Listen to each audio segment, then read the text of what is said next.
Fala, meu povo, tudo bem com vocês? No vídeo anterior, então, a gente instalou o PyCharm, que é isso que está aqui, está aberto na minha tela, exatamente onde eu parei na lição anterior. E aqui agora a gente vai continuar. Se por acaso você ainda não tem o Python, nem o PyCharm instalado no seu sistema, clica aí no card que vai estar aparecendo em algum lugar e acompanha por lá como fazer essa instalação, ok? Se você já fez isso, está tudo certo, a gente já pode ir para a nossa primeira lição prática.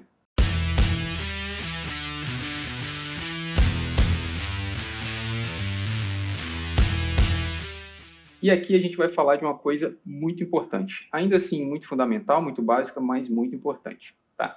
O assunto dessa lição é variáveis e tipos de dados. Ok? Então vamos começar.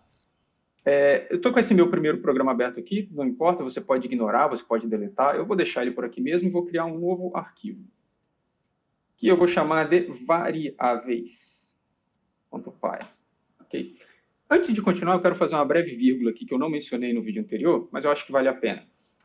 Todo o arquivo .py, o arquivo onde o código do Python está redigido, é chamado também de módulo, ou em inglês module. Então, grava esse nome porque é algo que com certeza você vai ver aí na literatura, ou no site, ou sei lá, algum produtor de conteúdo que você assista. Você vai ver esse nome sendo usado várias vezes. Módulo significa um arquivo .py, ok? Esse é só um conceito breve aí dentro do jargão de Python que vale a pena manter aí na cachola. Muito bem, então, continuando. O que é uma variável? Acho que essa é a primeira pergunta que tem que ser respondida. Toda linguagem de programação de alto nível, assim como o Python, ela oferece ao programador a possibilidade de referenciar dados em memória através de um apelido, através de um nome. Porque, veja bem, o seu computador ele tem uma memória, certo? E é dentro dessa memória que o processador armazena e lê dela dados. Só que ele faz isso através de uma linguagem computacional. A memória ela é dividida em vários bloquinhos, onde os dados podem estar armazenados, e quando o processador precisa de acessar a memória, seja para gravar alguma coisa ou para ler alguma coisa dela, ele o faz através de uma referência a esses endereços da memória. O problema é que esses endereços são números gigantescos, não seria nada praticável, é absolutamente impossível para um ser humano desenvolver fazendo referência direta a blocos de memória. Então, para isso, uma linguagem de programação de alto nível como o Python oferece esse recurso de variáveis. O que é uma variável? A variável ela é um nome, por exemplo, A, ou qualquer outro nome que você queira, ao qual você atribui um valor, um dado. Dado é o próximo assunto desse vídeo, mas por enquanto a gente está querendo focar aqui na questão da variável. A variável é aquilo que você, como programador, diz ao Python, use esse nome para se referir a esse dado, ok? Então, isso que eu fiz aqui, variável igual valor, a gente chama de uma operação de assignment, uma operação de atribuição de valor a uma variável, tá? Não precisa de ser A, pode ser qualquer outra coisa, por exemplo, você pode criar uma variável com o nome uma variável igual o quê? Pode ser um texto aqui. Né? Na variável anterior, eu armazenei um valor numérico, nessa variável eu quero armazenar um valor textual, um texto. Ok? Então, isso é uma variável.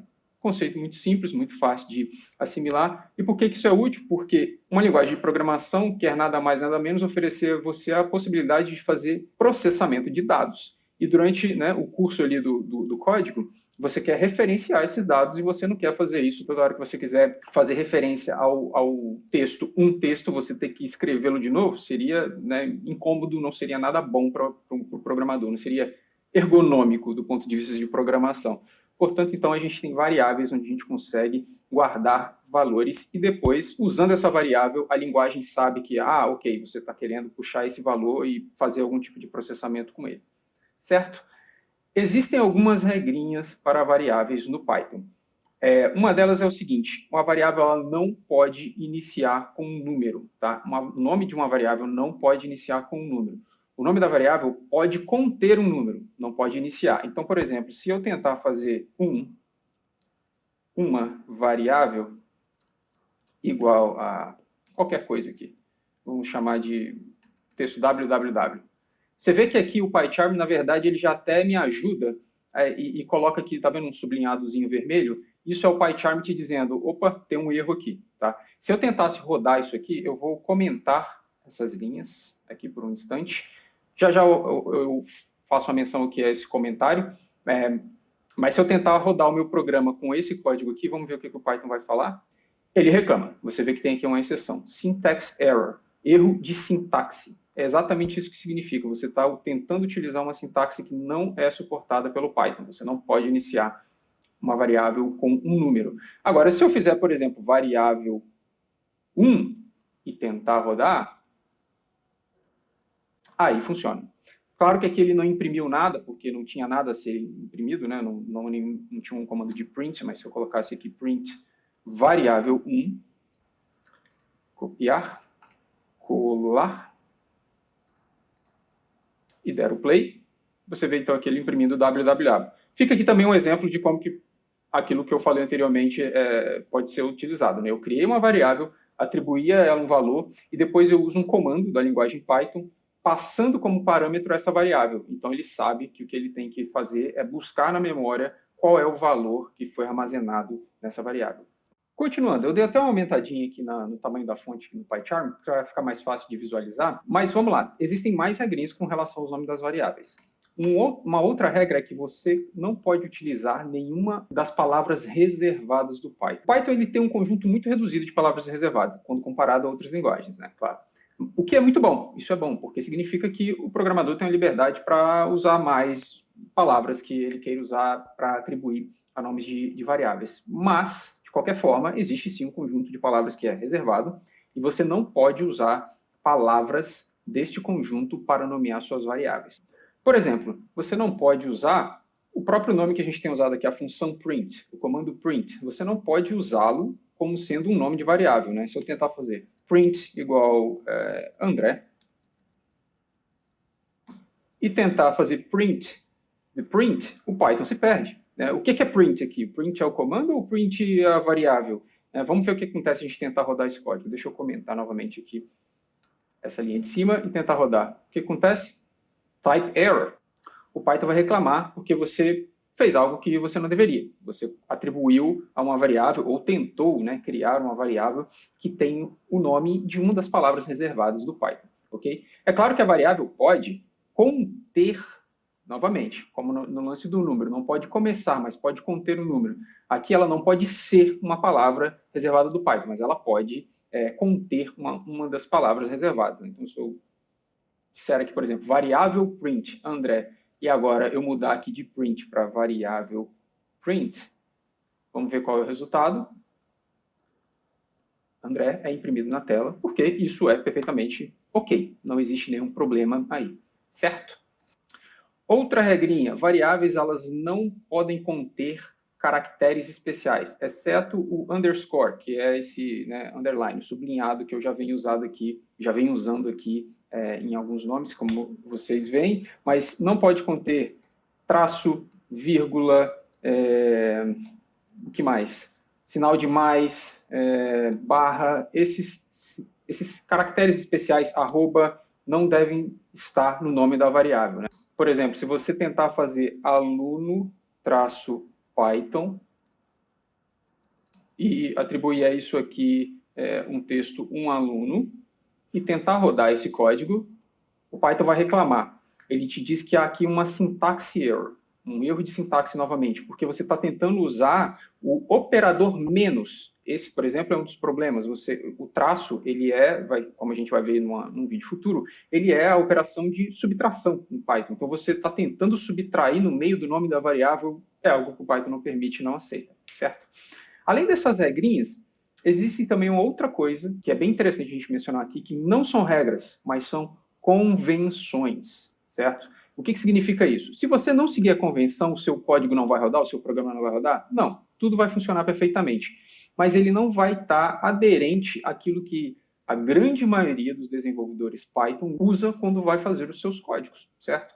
E isso não é bom, porque você não quer produzir um código que alguém vai ler e vai achar estranho, simplesmente porque você não está seguindo a convenção. Okay? Então, uma das convenções mais normais dentro de nomenclatura de variáveis no Python é essa que eu já venho usando. Quando você quer dar a uma variável um nome composto, você usa o underscore entre uma palavra e outra. Então, se eu quero criar uma variável com um nome grande, veja que entre uma palavra e outra, eu coloco um underscore, certo? Isso é chamado de snake case, ok? Isso é uma convenção dentro do Python que a gente usa o snake casing para dar nome às variáveis. É diferente, por exemplo, de linguagens como o Java. No Java, essa mesma variável seria nomeada algo como uma variável com um nome grande. Essa seria a diferença, por exemplo, entre o Python e o Java. No Java usa-se o que chama-se, se eu não me engano, de camel case. Se a gente atribuir o valor 1 a uma variável com um nome grande usando snake case e também o valor 1 a uma variável com um nome grande usando camel case, o que acontece? Se eu vier aqui e der um print, rodar o programa, você vê que as duas coisas funcionam perfeitamente, ok? É apenas uma convenção, mas desde já eu sugiro que você comece a seguir, comece a colocar na cabeça, porque você vai ver, com o tempo isso faz uma diferença na forma como outros programadores olham e analisam o seu código, certo?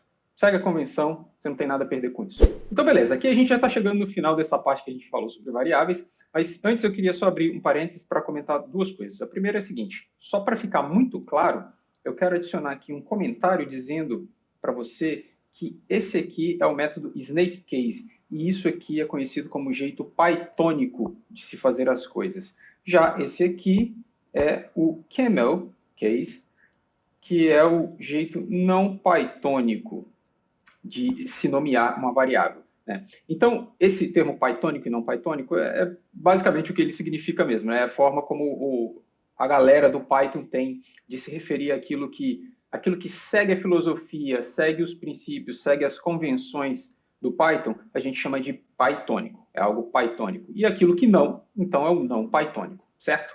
E a outra coisa que eu queria mencionar aqui, como eu falei lá atrás, eu quero deixar claro o que é um comentário do ponto de vista de código. O comentário é tudo aquilo que vem depois desse sinal de hash, o joguinho da velha aí, ok? Esse sinal é usado pelo Python para mostrar, né, para avisar ao interpretador Python de que tudo que vem depois é para ser ignorado ou é para não ser interpretado como código Python, ok? Isso é usado em pelo menos duas situações. As duas situações, na verdade, eu acabei de usar aqui nesse vídeo. A primeira é quando você quer anular parte do código, quando você quer executar um determinado script, um determinado programa no Python, mas você quer que partes desse programa não sejam executadas por algum motivo que seja. Por exemplo, aqui eu fiz isso, né? Tinha aqui vários comandos prints, várias variáveis, e eu queria só executar determinadas partes em determinados momentos. O que faz sentido? Eu vou lá e ensino um comentário nas partes que eu não quero executar. Beleza, isso é um ponto. O outro é justamente isso aqui, quando eu quero adicionar informação ao meu código, né? Não quero necessariamente adicionar código ao módulo, mas eu quero adicionar informação sobre o código. Isso é muito útil, porque quando você está desenvolvendo, às vezes você está com uma ideia na tua cabeça, mas no futuro outra pessoa, que não é você, vai ter que abrir esse arquivo para analisar, para consertar um bug ou para incluir uma nova funcionalidade. E é interessante você sempre documentar com um pouco mais de informação, né? Então, por exemplo, aqui eu vim e coloquei uma informação dizendo que, olha, isso aqui é o jeito pythônico de se fazer as coisas, esse aqui não é o jeito pythônico de se fazer as coisas. Eu poderia vir aqui, por exemplo, e adicionar mais uma informação dizendo, abaixo eu imprimo as variáveis, ok? Claro que isso aqui é um comentário extremamente óbvio, mas num programa complexo, com algum algoritmo que faz uma operação muito mais complexa do que essas que a gente viu por aqui, faria sentido adicionar um comentário dizendo que, olha, agora eu vou fazer tal e tal e tal por causa disso e disso daquilo, certo? Então isso são comentários, são formas que os programadores têm de documentar o próprio código ou de pedir ao interpretador do Python que, olha, não se preocupa, não execute isso aqui agora porque eu não quero ver isso executando. Apenas isso. Agora a gente passa a falar de tipos de dados. Finalmente, então, agora a gente vai começar a falar de tipos de dados. Estava na hora, né? Pensa num cara que fala muito. Fala muito! Fala muito! Eu vou me limitar só a 4 tipos de dados aqui, porque o vídeo já está ficando um pouco extenso. Mas, ainda assim, são 4 tipos muito importantes. Provavelmente os que você mais vai usar aí durante a sua longa carreira dentro do Python, tá? A gente vai começar falando de um que a gente já viu aqui o tempo todo, que é o tipo string, ou o tipo texto. É o tipo de dado que é usado para você armazenar textos e manipular textos, certo? Então eu deixei aqui comentadinho, eu vou descomentar e a gente vai rodar o código para ver o que acontece. Primeiro vamos dar uma olhada no que está aqui. Eu criei uma variável chamada nome usuário e nela eu armazenei o fulano de tal, que é o nome do nosso usuário aqui do nosso sistema fictício. Eu mando imprimir usando a função print, passando a variável nome usuário como parâmetro para a função print. E aí eu vou introduzir uma segunda função aqui, que é a função type. A função type ela retorna o tipo de um dado, certo? Já que a gente estava falando de tipos de dado, nada mais natural do que nós começarmos a olhar para essa função aqui agora. Então, repare que eu tenho primeiro a função nome usuário, que armazena um texto, mando imprimir esse texto, uma segunda variável chamada tipo nome usuário, onde eu armazeno o type, o valor retornado por type, pela função type, passando como parâmetro a variável nome usuário também, certo? E aí eu mando também imprimir o tipo, né, aquilo que foi armazenado na variável tipo nome usuário. Então, se eu estou certo, se eu realmente estou certo ao dizer que isso aqui é uma variável do tipo texto, né, ou do tipo str, ao mandar imprimir isso aqui, o que a gente tem que ver na tela é str, certo? Então, vamos fazer isso, vamos rodar o código. Deixa eu me arrastar para o ladinho aqui. E tá lá. Então, primeiramente, ele imprimiu o nome usuário, que estava armazenando o valor fulano de tal. E, segundamente, ele imprimiu aqui class str. Não se preocupe muito com esse tal de class por enquanto, tá? Isso significa classe, né? Obviamente, que é a classe str é o que define o tipo string, que define o tipo str dentro do Python, mas o foco aqui é entender que uma variável que armazena um texto, ela é, então, do tipo str. Eu só quero fazer mais um detalhe aqui. Como que você cria um texto, né? Deixar isso mais óbvio? Obviamente, é através das aspas. Sempre que você abre aspas, escreve alguma coisa e fecha aspas, isso o Python considera um texto, certo? Agora, precisa de ser as aspas duplas? Não. Poderia ser aspas simples também, tá? Se eu rodar de novo esse código, você vai ver que o resultado é exatamente o mesmo. Show de bola. Vou comentar isso aqui de novo e a gente vai para o próximo tipo que eu quero falar aqui, que é o tipo integer, ou, como o Python chama, o tipo int, que é nada mais nada menos do que números inteiros. Importante, tá? O Python, assim como praticamente qualquer linguagem de programação, faz uma distinção entre números inteiros e números quebrados, ou números decimais. Números inteiros são do tipo int, ou integer, certo? Então, aqui a gente tem uma variável, mesmo esqueminha dali de cima, mas aqui nós estamos focando na idade do usuário. Então, o nosso usuário aqui tem 28 anos, eu vou mandar imprimir essa idade do usuário, e também criei uma variável tipo idade do usuário, onde a função type é usada para retornar qual é esse tipo, certo? Então, a nossa expectativa aqui agora é ver o Python imprimir int em vez de str, certo? Vamos rodar o código e tá lá. De fato, ele imprime 28 e sendo o tipo do dado o tipo inteiro, ok? Repara que aqui não tem aspas. Aqui eu escrevo o número diretamente. Quando eu quero escrever um texto, eu vou escrever com aspas. Quando eu quero passar um número, é sem aspas. O que significa isso? Significa que se eu viesse aqui e colocasse aspas, eu sempre confundo, né? Esses dedos meus não sabem digitar.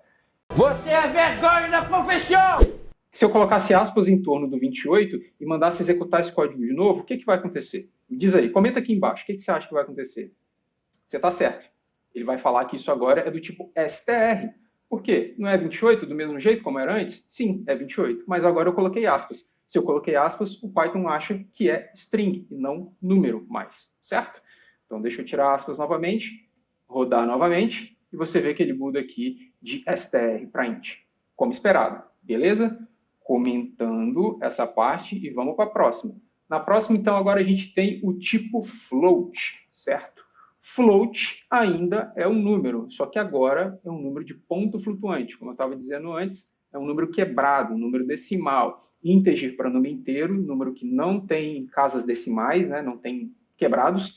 E o float é o contrário, é para números quebrados, tá? Certo? Para números com casas decimais.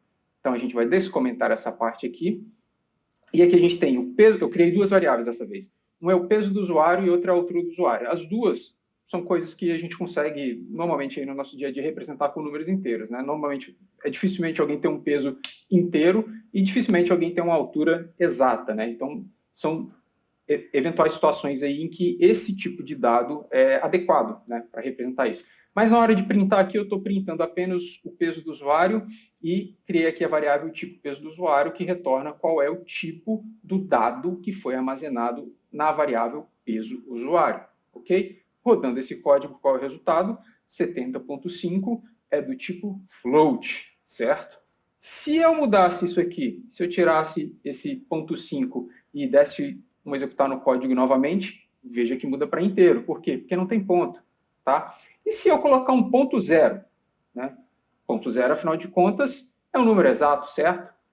Errado.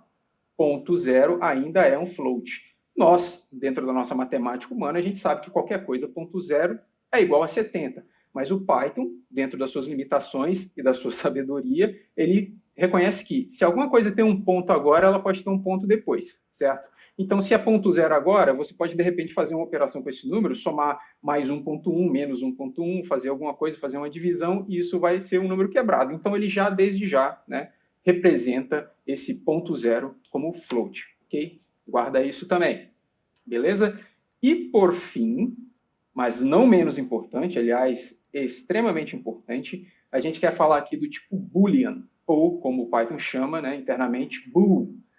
É o tipo de dado usado para armazenar valores lógicos. O que é valor lógico? Valor lógico é algo binário, é algo que só pode ter duas posições, dois estados, verdadeiro ou falso, 1 ou 0, entendeu? Positivo ou negativo. Isso é considerado valor lógico. Dentro do Python, né, true é positivo, false é falso.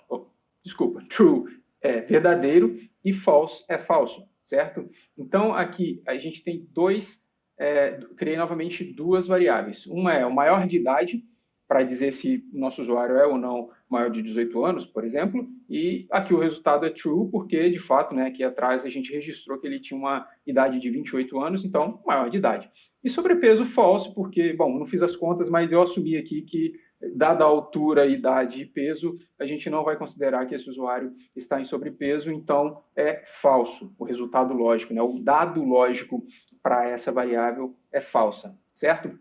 E, novamente, se a gente rodar o código, a gente está imprimindo aqui, então, o que está armazenado na variável maior de idade, e é true, e também estamos verificando qual é o tipo do dado armazenado na variável maior de idade. Quando a gente manda imprimir o valor retornado por essa função, o que o Python imprime para a gente é o bool, ou boolean, certo?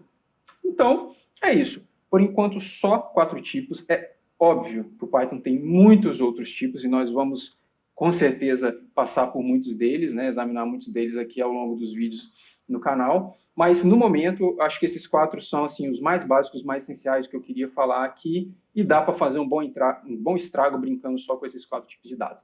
Beleza? Ó, tá vendo o botãozinho do like aqui embaixo? Já sabe, hein? Não senta o dedo nessa porra. Além disso também, comenta aí, troca uma ideia comigo, fala o que você está gostando, fala o que você acha que pode melhorar e o mais importante, subscreve, cara. Assina aí o canal, tenho certeza que você já aprendeu uma coisinha ou outra. Então, vem comigo que você vai continuar aprendendo mais. Beleza? Falou, valeus, tchau!